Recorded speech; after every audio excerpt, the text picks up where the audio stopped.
Apple's still on track to release a brand new Apple TV model later this year, and according to a reliable source speaking to MacRumors, the current 2022 model will officially be discontinued. This isn't just speculation from the usual rumour mill, apparently internal moves that Apple have already prepared for the launch, and yes, it's shaping up to be one of the most significant updates we've seen to Apple's streaming box in years. Now, if you haven't been keeping tabs on the Apple TV refresh cycle, here's some context. Apple doesn't usually update this thing very often. We're talking roughly once every 3 years, though even then the release cycles are never consistent. The current model came out in 2022 with the A15 Bionic chipset, support for HDR10+, and a tweaked serial remote with USB-C charging. It was a simple refresh, but it did come with a lower price and more storage, making it a compelling buy. I even have one. But this time Apple is aiming higher and possibly lower at the same time. Higher in terms of performance and smart home integration, and lower when it comes to price. Minchi Kuo, who usually is on the money with these predictions, says Apple wants to make the Apple TV more competitive in the streaming box market. That means a potential price drop, maybe even under $100, and yes, I'll explain how Apple might actually pull this off in a moment. On top of that, we're expecting a faster newer chipset, possibly the A17 Pro, and for the first time an Apple designed wireless chipset that could supercharge your smart home.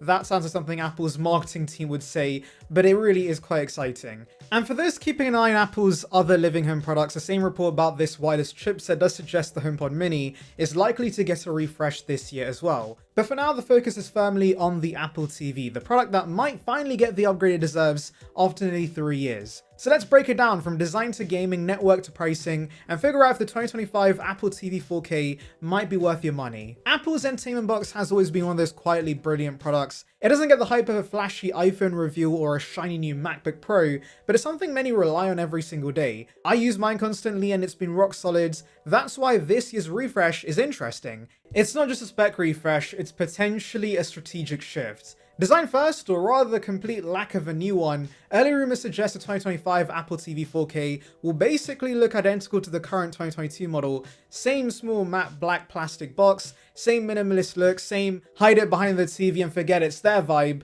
Now I know some people are going to groan at that, but honestly this is pure Apple logic. If it ain't broke, don't fix it. They've already slimmed it down in previous generations, and a TV box isn't exactly a showpiece in most living rooms. The design doesn't really matter. But where things do get exciting is under the hood. The current model runs on the A15 Bionic, which is already a massive leap over the A12 in the previous generation, but in 2025 Apple has a chance to drop in something far more powerful, and all signs point towards the A17 Pro. If you've been following Apple's chip game, you'll know the A17 Pro debuted in the 15 Pro and brought hardware accelerated ray tracing to the iPhone for the first time. Built on a 3nm process, it delivers both better performance and lower power draw, with a 6-core GPU capable of running console level games like Resident Evil 4 and Death Stranding. So imagine that kind of horsepower in your Apple TV. No fan noise, proper controller support, and games that look like they belong on a PS5 or Xbox Series S, all running on the biggest screen in your house. Now I know what you're thinking, who's actually playing games on the Apple TV? And yeah, that is a fair point, gaming hasn't exactly been the Apple TV's killer use case in the past,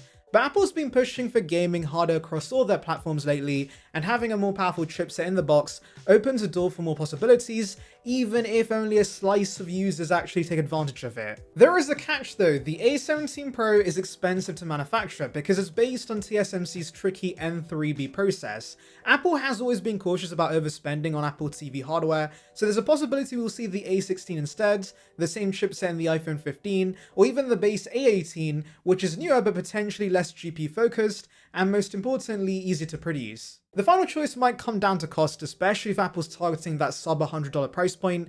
If they can deliver the A17 Pro at that price, fantastic. If not, the A16 or A18 could still give us a nice bump over the A15. Either way, the goal is clear: better gaming, better performance, but without pricing themselves out of the streaming box market. Speaking of goals, if you're enjoying this Apple deep dive and want to stay ahead of the curve with iOS 26, iPhone 17 leaks, and all things Apple, make sure you subscribe. I'm trying to hit 20,000 subscribers right now, so every one of you guys subscribing would be appreciated. It keeps you in the loop and helps the channel keep going. Now, networking and connectivity, and this is where we're seeing one of the biggest behind the scenes upgrades. The new Apple TV 4K is expected to include a custom wireless chipset designed by Apple, codenamed Proxima. This will reportedly bring Wi-Fi 7 support, which is huge for future-proofing. That means faster speeds, lower latency, and better stability when streaming 4K HDR content or handling multiple smart home devices at once. Bluetooth's also jumping to 5.3, improving energy efficiency and making connections more stable, ideal for juggling AirPods, game controllers, and other accessories. Thread Matter support should stick around too, so your Apple TV can work as usual as a HomeKit hub. In fact, thanks to Proxima, it will become even more responsive,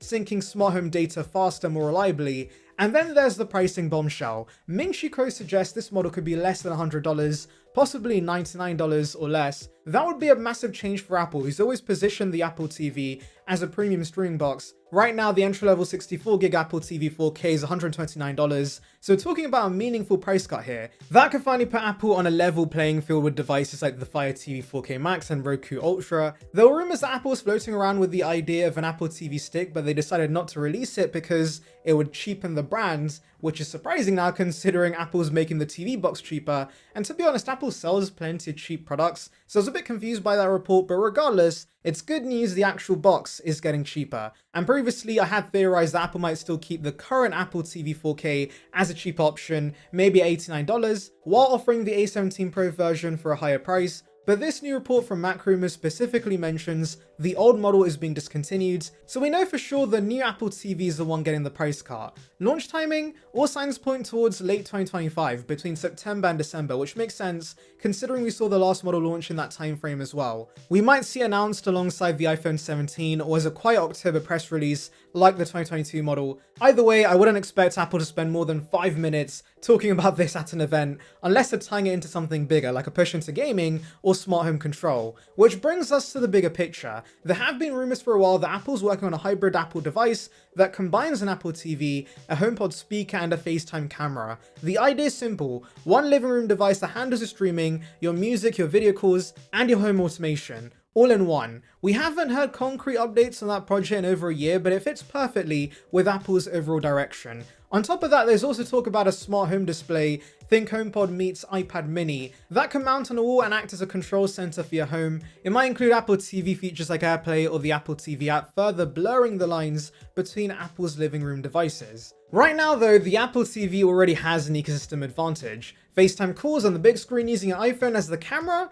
No competitor offers that kind of seamlessness. And when you pair that with Apple services like Apple TV Plus, arcades, Fitness Plus, music, it's clear they see the Apple TV as more than just a streaming box. It's becoming a hub, a control center, and maybe soon the brain of your digital home. So to sum things up guys, the 2025 Apple TV is not getting a flashy redesign, but it could deliver major upgrades where it counts: performance, networking, and price. If Apple really delivers the A17 Pro and Wi-Fi 7 for under $100, this won't just be a quiet refresh people gloss over. It could be the year Apple TV becomes the heart of your smart home. Let me know in the comments, are you upgrading this year or holding out for the mythical all-in-one device? Personally, I just take the cheaper, faster box right now and worry about the future gadgets later. And if you found this breakdown helpful, hit that subscribe button. We've got more deep dives on the way from iOS 26 to the latest iPhone 17 leaks. Thanks for watching, and I'll see you in the next one.